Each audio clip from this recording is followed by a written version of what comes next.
Guys, sa friendly advice, lahat pong nag-may account, i-withdrawin nyo na. Nakakaalarma na ito mga kababayan. Kung BDO ang bangko mo, pakinggan mo ito dahil patuloy pa rin hanggang ngayon ang mga nabibiktima na basta na lamang nawawala ang kanilang pera sa BDO. Tila palala ng palala ngayon itong mga magnanakaw ng pera. Walang takot. Ngayon, 3 na naman sa mga kliyente ng BDO ang nawala ng pera. Nilimas lahat ang kanilang perang pinaghihirapan. Itong si Kabayan nawala ng 175,000 pesos. I just lost money while banking with BDO. I lost 175,000 pesos and they didn't return it back to me. So I decided to close my bank account and withdraw all of my money. Everyone, this is a warning. Do not bank with BDO.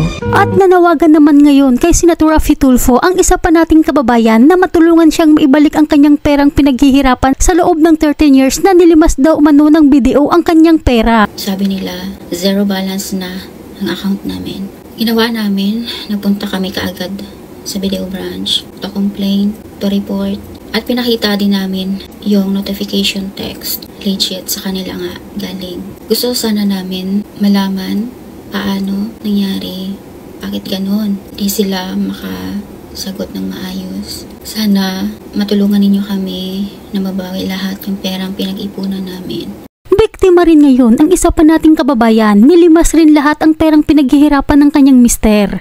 Inubos ang kanilang ipon na nagkakahalaga ng 99,000 pesos. Kaya't nanawagan ito ngayon sa publiko na kung sino man daw ang may bangko sa BDO ay i-withdraw nyo na daw para hindi daw po kayo matulad sa sinapit niya at ng kanyang kapatid na OFW rin sa Saudi na nilimas pareho ang lahat ng kanilang perang pinaghihirapan. Narito pakinggan po natin si Kabayan kung paano nawala ang kanyang pera sa BDO. Actually guys, ilang araw na pong, siguro gustong-gusto akong i-hack. Ilang araw na po may tumatawag sa akin, pero ilang araw ko na rin hindi na-entertain yung isang araw kasi po, busy po ako nung time na yung nag-ayos ng papeles. Kanina po, nagpakilala sa akin. Siya daw po ay si Christine Lopez. Ayan po. Christine Lopez. Entertain ko po siya. Kasi ang offer niya po sa akin, i-waive daw po yung annual fee ng credit card. Although yung annual fee na nabigay sa akin noon, nakaraan na unang credit card is 200 per month. So gusto niya ba i-waive? Sabi ko, sige po, paki-waive. Sabi niya, sige ma'am, kailangan ko po transaction. Para kailangan ko po ma'am ng validation. O di kay confirmation. I-validate ko po yung account niyo po muna. Tapos yung time na yun, sabi niya, ma'am, bibigyan niyo po ako ng username. Sabi ko po, hindi ko po alam kung ano username ko. Even though na alam ko po talaga username ko. Tapos sabi niya sa kanya, sige ma'am, isi-send ko po sa inyo yung username nyo sa email nyo po. Sabi ma'am, tama po ba email nyo? Ito, binanggit niya po sa akin. Isend niya po yung email, yung kanyang credit card, sinend niya po sa email ko yung username ko. Although totoo, ayun po username ko. Ayan po username ko. Ayan o, BDO Online Banking. Ito po talagang nagno-notify sa akin kapag any updates. Ayan po, ayan. Kaya nagtataka ako, confirm BDO nga po to. Kasi nga po kako, alam niya yung email address ko. At saka even doon sa email address ko, nandun naka-indicate username tsaka password. Tapos pinakonfirm sa akin, ma'am, ito po ba username mo? Tinipe niya, ma'am, hindi ko po kailangan ng password nyo. Username nyo lang po. Hindi, alam niya, pinakonfirm sa akin, Margarita 3140. Sabi ko, upo. Tapos maya-maya, sabi niya, hala ma'am, matakal ka na pala na sa credit card, may voucher pa akong ibibigay sa'yo. Alam mo ma'am, almost 87,900 na po ang nagastos niyo po sa credit card niyo. Tapos kaya ang makukuha niyo pong voucher is una po, nasa 87. Tapos po, yung bagong account niyo po, kasi bagong activate, meron ka pong 2,000. Kaya sabi niya po sa akin, ma'am, 10,000 po to. Pero ma'am, mag-charge po ako ng 50 pesos na transaction fee. Sabi ko, sige po. Until such time, ginagawa niya na po yun. Nakuha na niya yung account ko, username ko. Tapos po, nagtataka ako. Sinabi ko po sa kanya, bakit ka ako na-update na ma'am yung BDO account ko? At saka po, ma'am, hindi ko po nakikita ang aking online banking. Bakit nakalock? Ang sabi niya, sige ma'am, tatapusin ko lang po. Ipa-fund transfer ko lang po sa inyo. Ipapasok ko po yung transaction ko po. Doon po sa account niyo. Saan niyo po ba gusto? Maliban po dito sa account niyo na to. Saan niyo po ba gusto? Nakikita niya lahat ng account ko po doon. Tapos, doon po ako nagtataka. Bakit ka ako ma'am? Mayroong nag-send sa Paymaya. Ayan, sinabi ko po sa kanya yun. Napakalakas ng loob niya. Ayan, bakit ka ako may nag-send sa Paymaya? 9,700.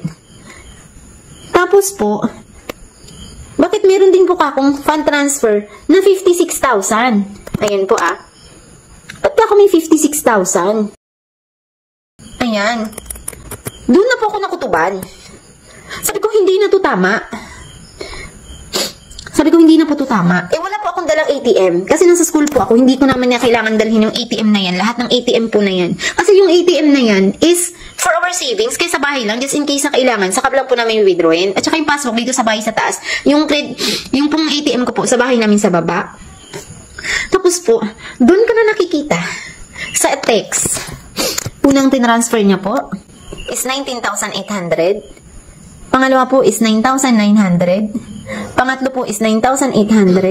Pang-apat po is 9,700. Isa po, nag-try lang po ng 1,000. Tapos po isa, ayan po, 9,600. Tapos nilak niya na po yung account ko. Nalak niya. 9,600. Tapos po, 20,025. 20,025. Ang total po lahat nito is 99,850. Video, ano ba ginawa niyo? Paano niyo ito nagagawa ng transaction na to? Paano niyo gawa ng solusyon na to? Buti ka may natira pa. Panindro ko na rin. Pero natatakot ako na sa credit card ko. Baka magtuloy-tuloy mo yung balance. Tinanong pa niya ako, ma'am, teacher ka. Opo ka ako, teacher ako, pero tatag-tag ako ngayong araw na to. Sana, video, bibigyan mo ito ng solusyon. Oo, naka-report na rin ako. Nag-withdraw na ako ngayon. Titry ko ng ATM, pero pa palang laban. Pero yung amount na yun, napakahirap kinapin. Pinaghihirapan ng asawa ko yun. Video, parang awa nyo na, bigyan nyo na lang solusyon yan. Video, hindi lang para sa akin, pero sa iba nyo pong customer. Pati rin pala kapatid ko nasa Saudi. Nakakulit. So please, sa mga may account sa ATM, unahan nyo na.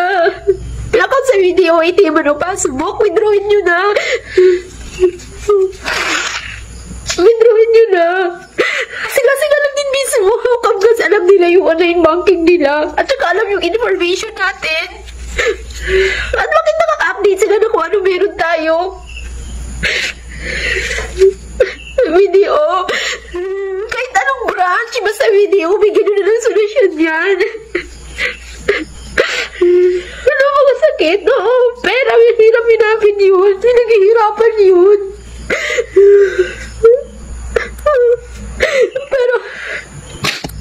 Pero salamat pa rin. Pero hindi mo kasi naisip na ipa-transfer lahat ng isang buong pera na yun.